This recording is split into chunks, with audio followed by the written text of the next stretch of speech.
What's up, guys? So I wanted to do a quick video on the standard Galaxy S22 with One UI 6.1 because I got a lot of questions and a lot of concern about this update. A lot of people kind of scared to update it watching the S22 Plus video. So there was a comment on the S22 Plus One UI 6 update, and the comment was the battery drain is so bad on the S22. Charge it to 100% and literally turned everything off that could drain the battery, put it on power save mode, and woke up to 50%. So I did not have this issue with the S22. I tried it out myself, charged to 100%, left it to sit, and now I picked it back up. I think it was like maybe a day or two, and it's on 60% still, so not bad. And then we got some other complaints. Battery life on the S22 is bad, and right here. But a few days later, and this is one of the things I was trying to tell people, is that right here it says the first 2 days were eventful. Now it's stabilized a bit, getting back to what it used to. But honestly, overnight, One UI 6, the most battery drain was 5%. Now it's 15%. So a lot of people, and you can see that comment had like 6 thumbs up. So we are having a few people with battery drain problems on the standard S22, which the S22 has not really had good battery life, but I haven't, like I said, me personally, I haven't noticed too much of a difference. And one thing in the past that I would do is I would always perform like a hard reset on my phones.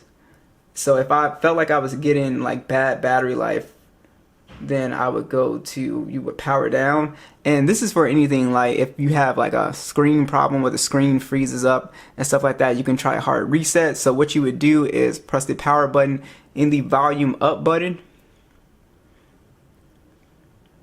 and you'll boot into the bootloader.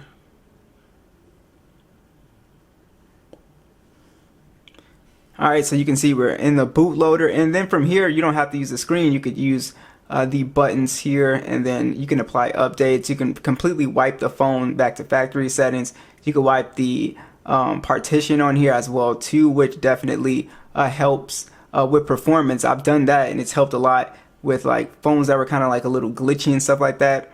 And that's something that I would do. Try that out first, and then just go ahead and reboot. So that's also a fix for frozen screen, and then also battery and like performance is kind of something is off and it's kind of weird. All right, so I do want to go ahead and throw out some just battery tips for you guys. So if you somebody who has their brightness on max, I would definitely consider like pushing it down as much as you can stomach it, especially if you're indoors. And then one thing I would do is also go to motion smoothness. Now this is for people who don't really care about the 120 hertz. This will put it to 60 hertz, so it won't be as like smooth feeling. But if you put it to 60 hertz and you don't really care, that'll also save you battery life as well too. And then in the display tab, I would keep it on dark mode at all times. That will also help with the battery life with this display, so it won't light up those pixels, and that'll help as well too.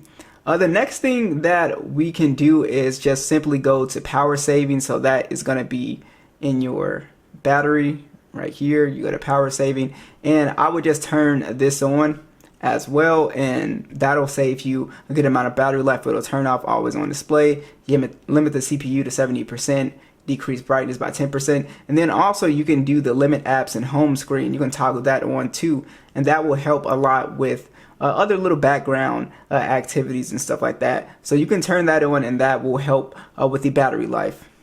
And then also, if you back out battery protection, this is just a tip for anybody who is going to be using their phone for a long time. I would definitely put that on 80% here, so it'll help with your battery health in the long term. Like I said, if you're going to be using your phone for a few years.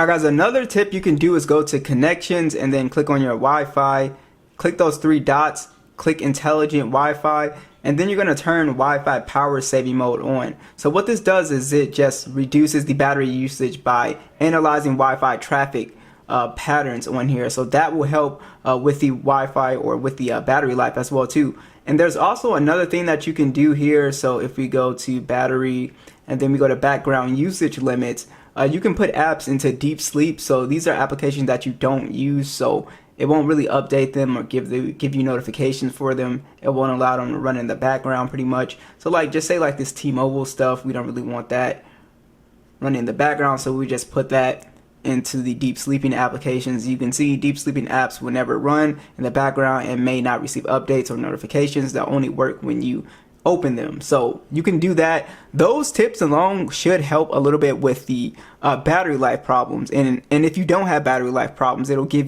definitely give you better battery life. Now, as far as the update itself, I'm not going to go, into the whole One UI 6.1 update for this phone. Everything is working as expected. We do have the circle to search on here as well too, so that's there. We also do have pretty much all of our features on here as well, and nothing seems to be wrong with this update for me. Everything seems to be working smoothly for the most part. So the update has been fine. So I think if you're having those issues, definitely try those tips out. Let me know what you think in the comments down below. And yeah, I still think the S22 is still a really good phone to buy. It's very, very cheap. You can find this phone, easily around the $200 now. And yeah, so let me know what you guys think, and I'll catch you guys in the next one.